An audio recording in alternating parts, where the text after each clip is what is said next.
Hey, what's going on, everybody? You're watching All the Way Up Crypto.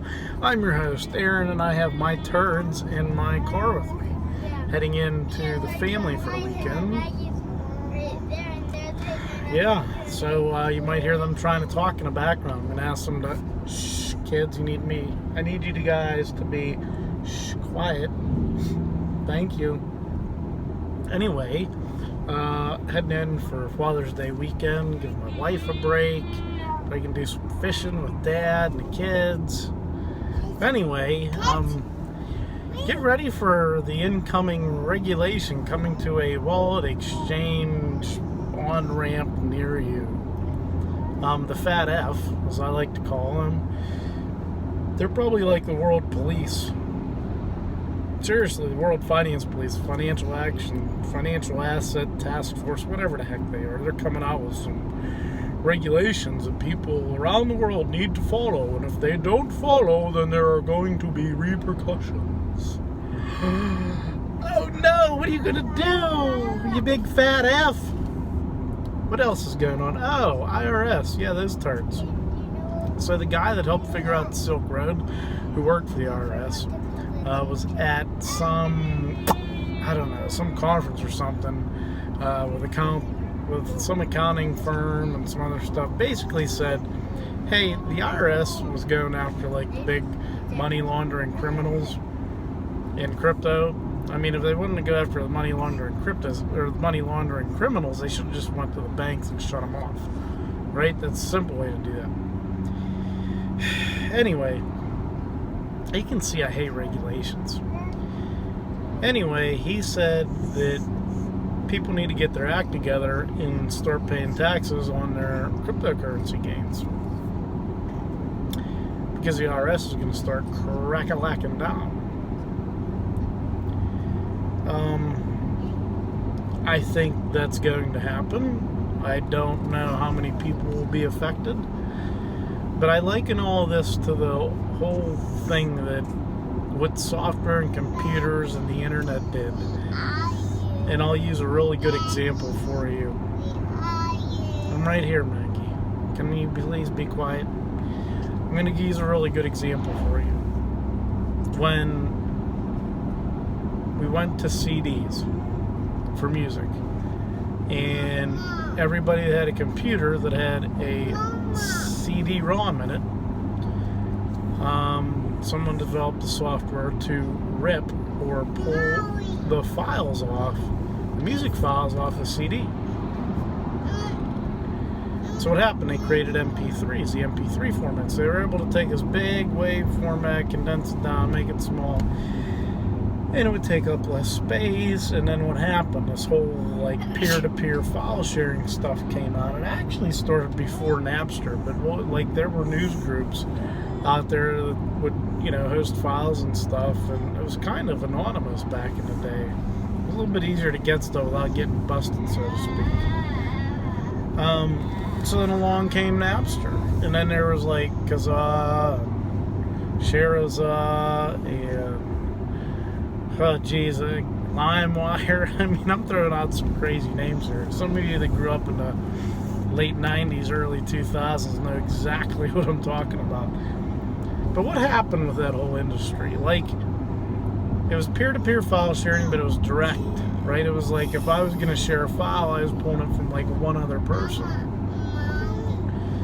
So eventually the regulators clamped down and they arrested the guys behind Napster, or they made Napster go like legit and made people have to pay for it, and so on and so forth. Now, I'm not getting into whether artists deserve to get paid or not. Like, I think they should get paid, but you saw and you've seen how this industry with software and music has morphed into what?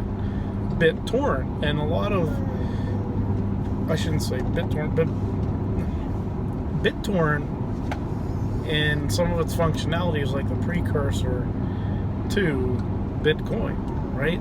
You're pulling all this information from multiple places. You're not just getting it directly from one person. So when you think about how Bitcoin works with nodes or syncing up all the transactions across the network, you're getting them from a ton of different people. It's actually kind of neat when you look into it, because it makes it much more difficult to shut it down. You can't stop BitTorrents. You just can't. The only way to stop it is to get rid of all the torrent files that basically are the to put it in simple terms, it's like the list of who has this file and where you can pull it from. All right, so it's kind of like the ledger, and that torrent file has been distributed all over the internet now. Like, what do you do? Like, it makes it very difficult to stop. I mean, Pirate Bay. If you ever read into that, it's really interesting. There was just an article maybe 3-4 weeks ago I read. It was really, really cool about how the guys who created Pirate Bay, they heard that they were going to be, ransomed or attacked, or their servers were going to be getting whatever. The police and people were coming to take out their servers.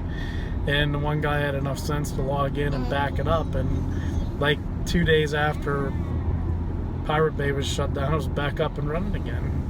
And it's just like a cat and mouse game. But what I'm trying to tell you is the whole taking music was on a CD and then converting it to a digital file that was smaller and then able to distribute it. It started off simple in that peer-to-peer file sharing technology and morphed into BitTorrent, which became distributed. And now we're doing the same thing with money. Money has been digital for a long time. I mean, since credit cards come out and banks did things digitally on a computer, money has been digitized. And we've created peer-to-peer things like Venmo or PayPal or whatever else is out there that people use to share money peer-to-peer or send money peer-to-peer. And now we have cryptocurrencies that are truly peer-to-peer. Now, they want to regulate the things that are coming in and going out. I don't think you need to. I think this space will self-regulate itself. It allow myself to self-regulate myself, right? But essentially what I think is going to happen, and some of the people who have been around cryptos for a while, and some of the people, like one of the guys from Coinbase jumped out and told the big fat F, like, you're going to force people to go like underground to do their transactions and their trades, or they're going to be forced to go to these like peer-to-peer exchanges that are truly peer-to-peer and not some centralized exchange. This is going to spur, if this stuff goes through, you're going to see cryptos probably take a hit. I wouldn't be surprised if Bitcoin goes up. Any altcoins take a hit, because most of them you get on the exchange, but Bitcoin you can get a lot of different places. I wouldn't be surprised if people move their stuff into Bitcoin. But this may actually spur some innovation in the decentralized exchanges to figure things out. I will tell you, there's a company called TOTL, T-O-T-L. They're basically creating maybe the best way to describe it is a decentralized liquidity platform for decentralized exchanges. That, to me, is the answer for decentralized exchanges, because they lack liquidity. If you had a shared order book between the decentralized exchanges, you could just tap into the decentralized exchanges were able to adapt to an API that had this order book, and then they were able to tap in the next step to be able to tap into the liquidity. What do we need centralized exchanges for? We don't. But that's what I think is going to end up happening, not in the short term, but in the long term, is they try to regulate this stuff more and keep the libertarian aspect, the anarchist side of things at bay. Someone out there is going to be one step ahead. Just the way things came on with BitTorrent, you can flat out see it. Right? Back to the regulation side of things. ABRA, which I really, really like to, is an on-ramp for buying crypto, they announced that starting very soon, anytime you deposit fiat, they're going to automatically convert it to the true USD. True USD is actually kind of neat because it uses escrow trust accounts to create the trust token. So when you deposit your fiat and they go and get your true USD, like they're using like 3 different trust companies that verify that you deposited the money, and then it's done with a smart contract. So those 3 trust companies basically turn on to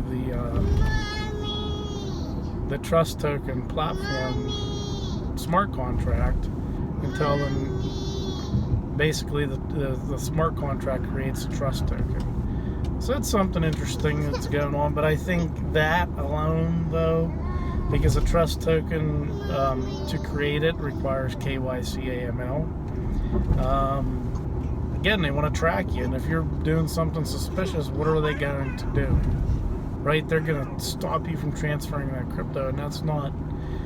That's just why even bother having cryptocurrencies in. That goes against the open, permissionless, censorship-resistant fundamentals of what cryptocurrency is all about. So, anyway, I hope you guys are doing fine. The weekend's coming. We may see a bounce up. I don't know. I want to next week cover the Litecoin halving and some of the things that I see that could possibly happen, because I think possibly next week or the week after, I think you may see something pretty interesting happen. If I'm right, just based off of historical things that have happened. So, you guys enjoy your weekend. If you're a father out there, happy Father's Day. I've been very blessed to have a super awesome dad in my life. He'll be 75 in August. He doesn't look like he's 75. Looking forward to spending time with him. So, if you have a dad, tell him you love him. If there's a father figure in your life, maybe you were unfortunate and had a dad that wasn't a dad. You know, you just can't call him dad. And maybe you don't have a father figure in your life. You do have a Father in heaven that loves you very, very much. He's madly in love with you.